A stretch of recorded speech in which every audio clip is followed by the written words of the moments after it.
और एक वो निश्चित काल तक एक साथ रहने का भी उनका नियम है।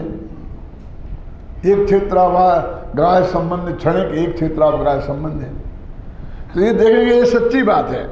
लेकिन उसी वक्त जिस वक्त वो कमल का पत्ता पानी में डूबा है, उसी वक्त वो पानी से अलग है। ऐसे ही वो भगवान आत्मा जिस वक्त शरीर और कर्मों से बंधा है, उसी वक्त वो कर्मों से नहीं बंधा है। क्या? उसी वक्त वो नहीं बंधा है, क्योंकि बाद में नहीं बंधेगा इसका नाम नहीं है मैं। फिर वो तो चारित्र की बात होगी कि वो आत्मा को हम शुद्ध कैसे करेंगे, पत्ते को पानी में से निकाल के अलग कर दो, फिर वो बात नहीं है।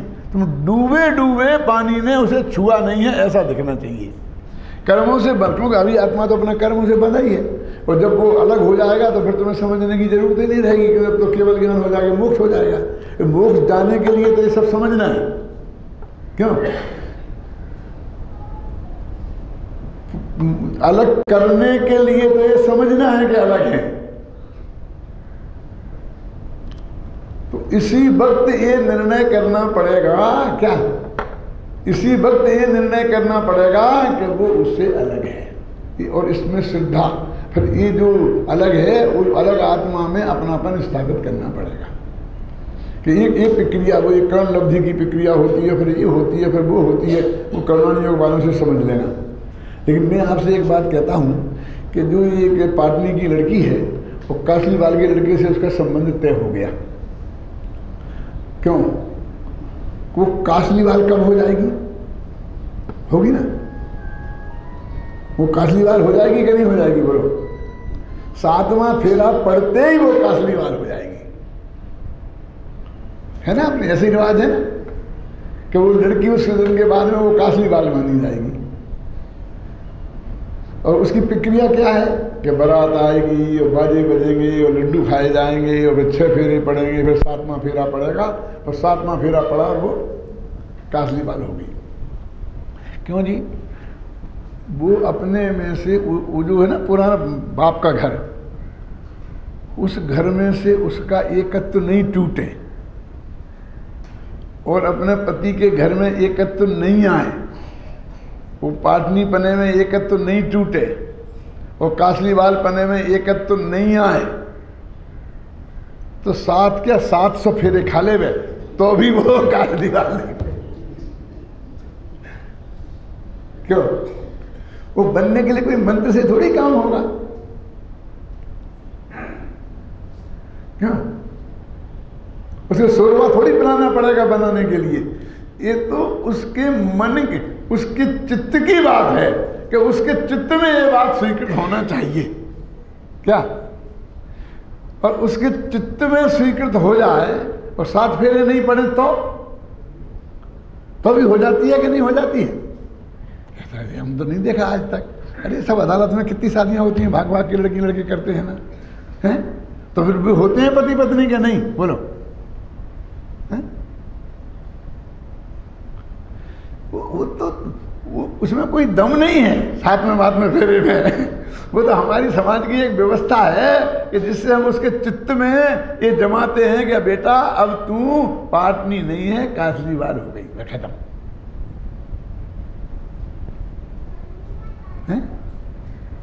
ऐसा मत करना इंदिरा, नेहरू, गांधी।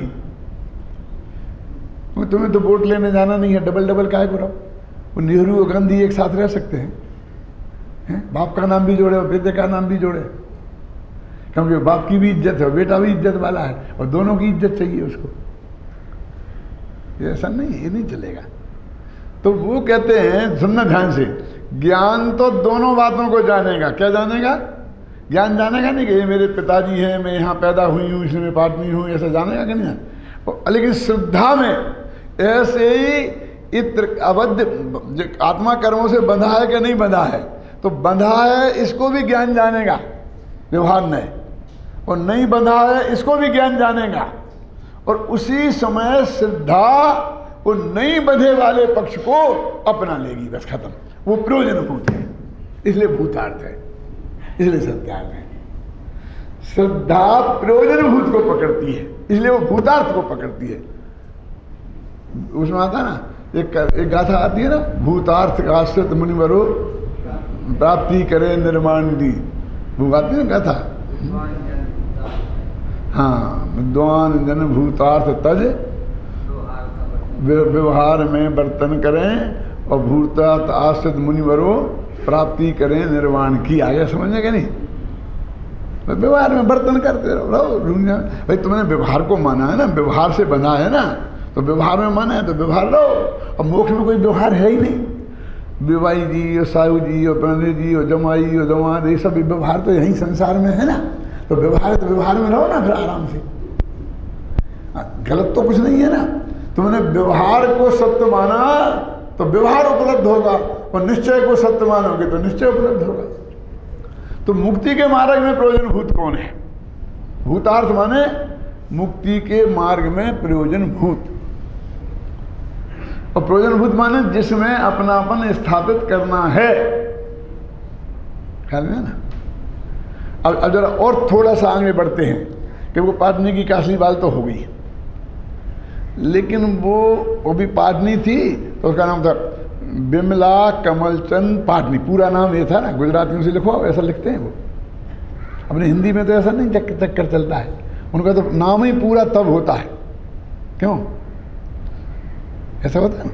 अब वो आज शादी हो गई तो उस दिन से क्या हो गई? वो बिमला सुरेश चंद कासलीवाल। कासलीवाल नहीं हुई अकेली, कासलीवाल तो हजारों लोग हैं, समझ में है ना। उसने एकत्व स्थापित सुरेश चंद कासलीवाल में किया। आत्मा तो बहुत है, उसने अपने आत्मा में अपने पति नामक है वो जो कासलीवाल अपना पति है उसमें उसने एकत्व स्थापित किया है।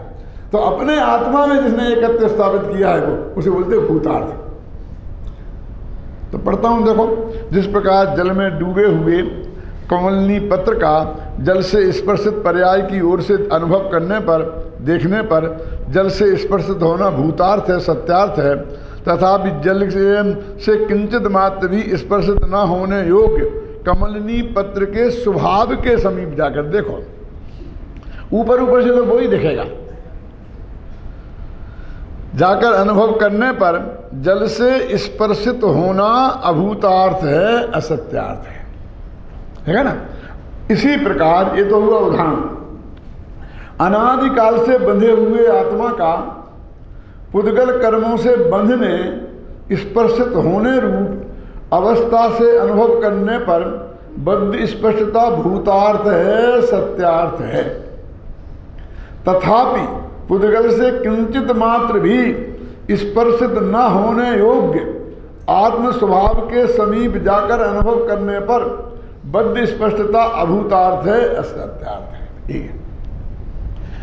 इस सबसे बड़ी बात ध्यान रखने की इसमें यह है कि जब वो कर्मों से छूट जाएगा तब हम कहेंगे अबद्ध स्पष्ट है, और अभी जब तक बंधा है तब तक कहेंगे बद्ध स्पष्ट है। ये बात यहाँ नहीं समझा रहे। अभी ये कह रहे हैं कि ये जो सोना आया है जिसमें 50% खोट है तो 50% शुद्ध है, तो वो सोना 100% शुद्ध है कि 50% शुद्ध है? बोला।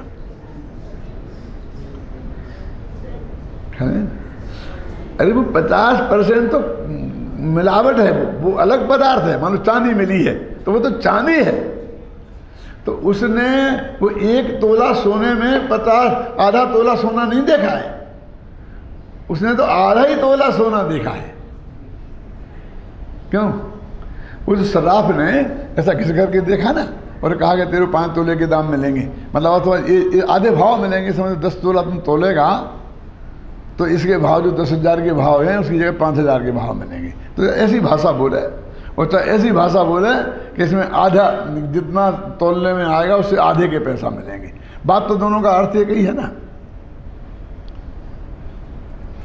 तो वो ये कहे कि भाई साहब इसमें जितना सोना है उतना सोना, और बाकी तांबा है कि पीतल है कि चांदी है। तो मान लीजिए कि 10 तोला सोने में 5 तोला चांदी है ना, कि हाँ है, तो मुझे 5 तोला सोने का भाव और 5 तोला चांदी का दे दो। अब तो न्याय है कि नहीं है? बोला भाई समझ में आया ना क्या कह रहा हूँ? अब वो तांबा हो, पीतल हो, गिलट हो, तो मुझे 5 तोला के इसके भाव दे दो। कि नहीं भैया, नहीं मिलेंगे, उसका भाव नहीं मिलेगा।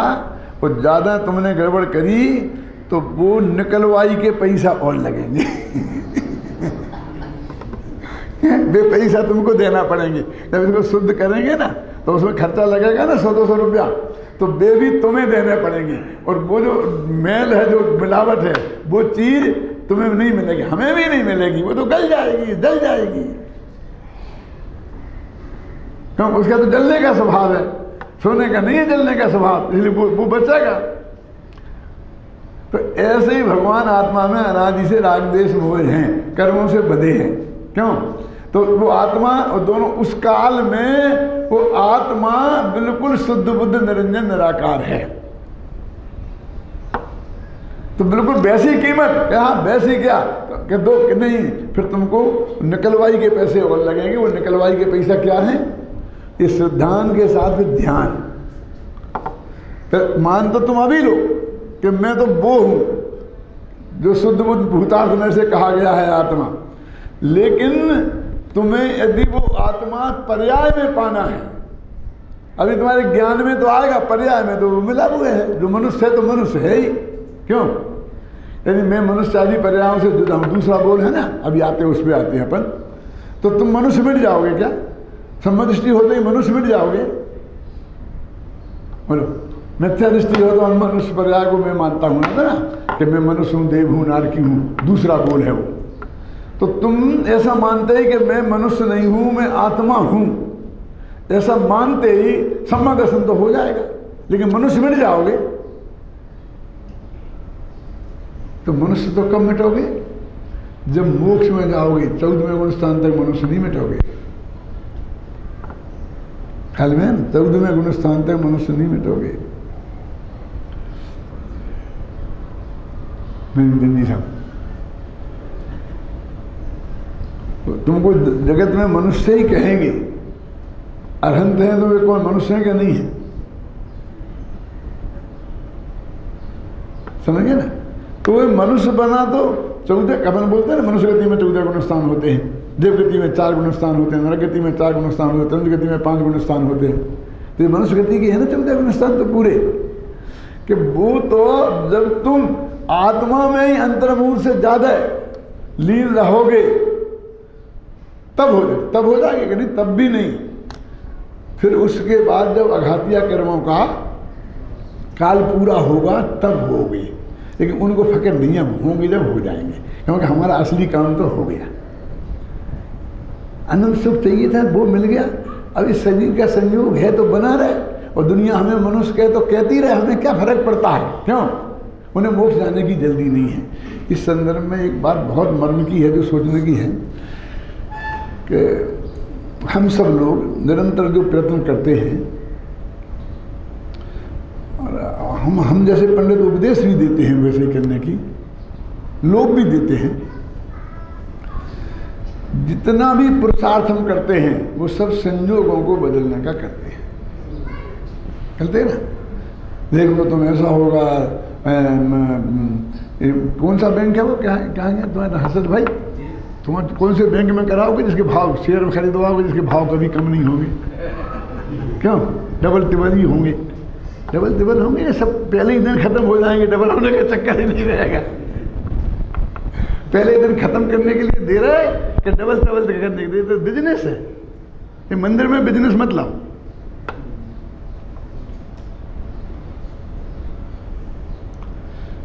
समझने में क्या कहना चाहता हूं? हम ये समझा डबल हो जाएगा, चौगुना हो जाएगा, तो तुम परिग्रह छुड़ा रहे कि परिग्रह छुड़ाने की तरकीब बता रहे? ये बिजनेस की ट्रेनिंग है कि काय की ट्रेनिंग है?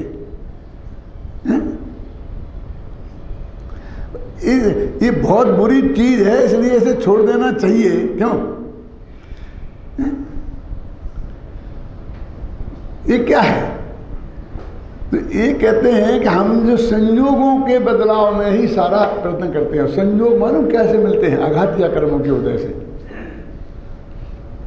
आघातिया कर्मों ने तुम्हारा कुछ नहीं बिगाड़ा है, अघातिया कर्म चारों के चारों मौजूद रहते हैं और तुम्हें केवल ज्ञान हो जाता है, अनंत सुख हो जाता है।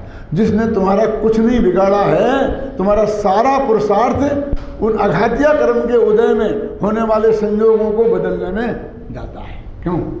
ये अनुकूल प्रतिकूल स्त्री पत्राधिक नहीं है, ये मकान खराब जगह है, अच्छा मकान आ जाए, ये सब संयोग है ना, ये तो सब पुण्य पाप के अधीन है।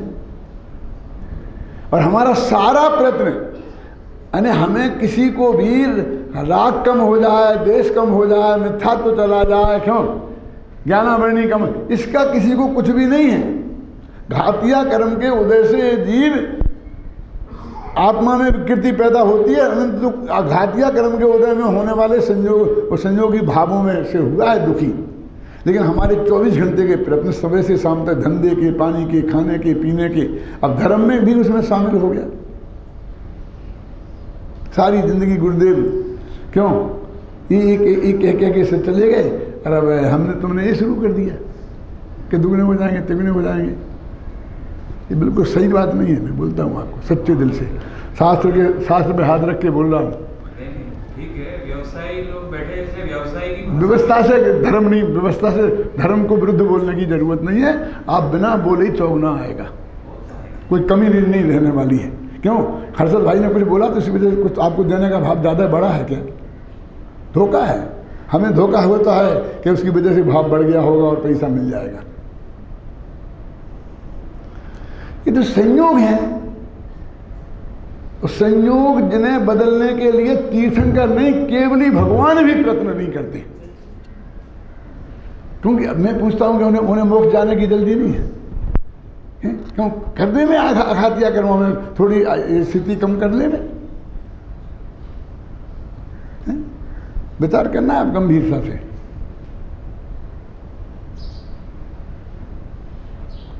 सोनगढ़ में व्यवस्था नहीं होती थी गुरुदेव के ज़माने में, पैसे की कोई कमी रहती थी, पैसा बरसता नहीं था।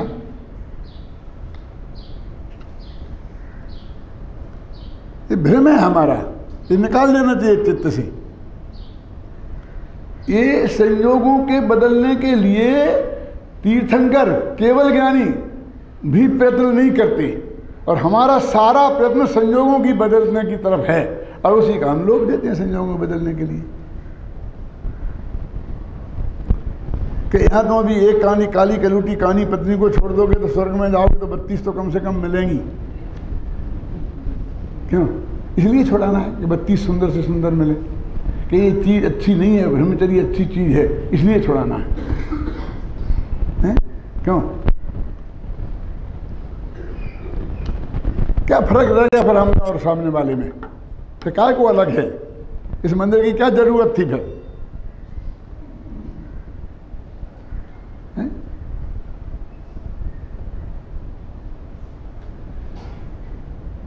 जो घातिया कर्मों में भी ज्ञानावरण, दर्शनावरण और अंतराय के लिए कुछ प्रयत्न नहीं करते, सिर्फ मोहिनी कर्म बंध का कारण है। बंध है एक राग आदि या शुद्धोपयोग से। हमारा संसार का में निमित्त जो है वो अकेला मोहिनी कर्म है, और मोहिनी कर्म से या तो मिथ्यात्व है या कसाएं हैं। चात्र मोहिनी माने कसाएं, और दर्शन मोहिनी माने मिथ्यात्व। सारा पुरुषार्थ हमें मिथ्यात्व को टालने में लगाना चाहिए। तो भूतार्थ कौन है? मेरा मतलब समझे ना? तो भूतार्थ जो है वो उस पर हमारा वजन होना चाहिए ना। वहाँ प्रयोजनभूत कौन है? सम्मा दर्शन की प्राप्ति प्रयोजनभूत है कि पुण्य बंध करना प्रयोजनभूत है? बोलो,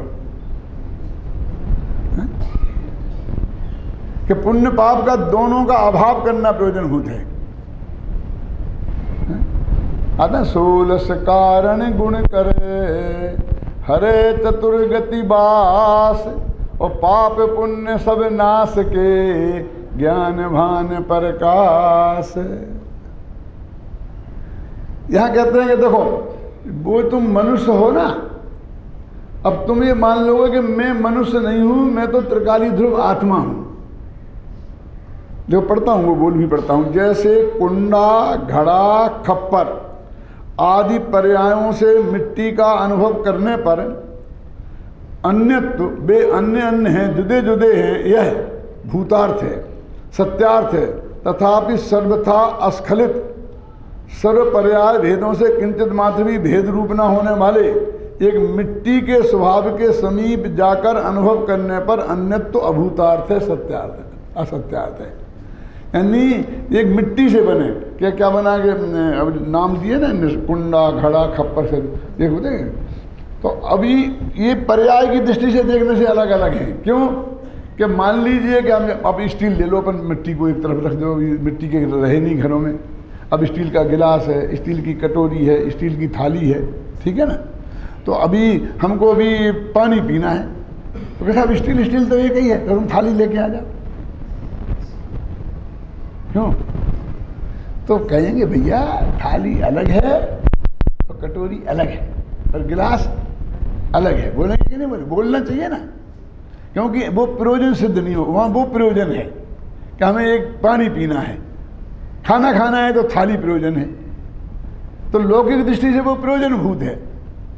लेकिन जब सोना का मामला हो तो हमारी संपत्ति की दृष्टि से, चाहे वो हार के रूप में हो, चाहे अंगूठी के रूप में हो, चाहे किसी भी रूप में हो, चाहे डली के रूप में रखा हो, बिस्कुट के रूप में रखा हो, तो वो सोना प्रयोजनभूत है ना। तो वो जब वो सोना हार में बन गया, कड़ा बन गया, तो वो सोना नहीं रहा क्या? अब तुम्हें हार देखना है कि सोना देखना हो, इतनी सी बात है, हैं? तो सोना देखना है तो कहते ऐसे वो आत्मा मनुष्य बन गया। अब उसी समय तुम्हें आत्मा देखना है कि मनुष्य देखना है? बोले सम्मा दर्शन आत्मा के देखने से होगा कि मनुष्य के देखने से होगा? तो ये कहते हैं कि मनुष्य जब है तब तुम उसे मनुष्य नहीं देखकर आत्मा देखो। ऐसी दृष्टि एक है, ऐसा नय है एक शास्त्र में, समय सार में। वो कहते उस नय से तुम्हें देखना बता रहे। एक कह रहे कि तुम्हें हार में, अंगूठी में सोना देखना सिखा रहे। देखो अब इसको जरा और अच्छी तरह से समझें कि अपन बाजार में हार खरीदने गए, अंगूठी खरीदने गए, तो जब हम खरीदते हैं तो हमें वो सोने की जो है ना, सोने का दाम देना पड़ता है और वो हार की बनवाई का दाम भी उसमें हमको देना पड़ता है। और मुनाफा तो अलग बात, जाने दो उसे, लेकिन वो गड़वाई भी उसके ऊपर कीमत में शामिल होती है कि नहीं होती? होती है ना। अब हम वो ही हार फिर बेचने जाए सर्राफ के यहाँ, तो सोने की कीमत मिलेगी, गड़ाई की कीमत नहीं मिलेगी, क्योंकि सर्राफ सोना खरीदता है और हमने हार खरीदा। हारा कौन?